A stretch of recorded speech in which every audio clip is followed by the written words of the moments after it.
আনন্দ শোভাযাত্রার নববর্ষে আমরা এবার যেটি মূল প্রতিপাদ্য করেছি, প্রতিপাদ্যে দুটো মেসেজ আছে। একটি মেসেজ হচ্ছে একটি নিবর্তনমূলক স্বৈরাচারী ব্যবস্থার অবসান, রাজনৈতিক এবং সামাজিক একটি নিবর্তনমূলক ব্যবস্থার বিরুদ্ধে মানুষের যে স্বতঃস্ফূর্ত প্রতিবাদ সেটিকে তুলে ধরা, এবং আমাদের কিছু মোটিভ সেই কাজটি করছে, যে দানবীয় মুখাভয় বলেন কিংবা আমাদের ওই সময়ে ব্যাপকভাবে ব্যবহৃত আমাদের ছাত্র জনতার হাতে পানির বোতল, সেটি হচ্ছে সেই প্রতিবাদী আখ্যানের প্রতিফলন। আর আমাদের দ্বিতীয় যে অংশ আছে আমাদের এবারের প্রতিপাদ্য স্লোগানে, সেটা হচ্ছে মূলত ঐক্যের ডাক, সম্প্রীতির ডাক।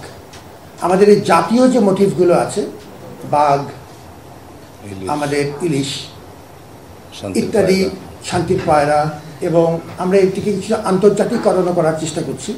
তরমুজের ফালির মাধ্যমে নিপীড়িত বিশ্ব অন্যান্য প্রান্তের মানুষের নিপীড়নেরও কিছু প্রতিফলন আমরা তুলে ধরার চেষ্টা করছি। এটি হচ্ছে মূলত সম্প্রীতি এবং ঐক্যের ডাক। এই দুটো মেসেজকে আমরা একসাথে করছি।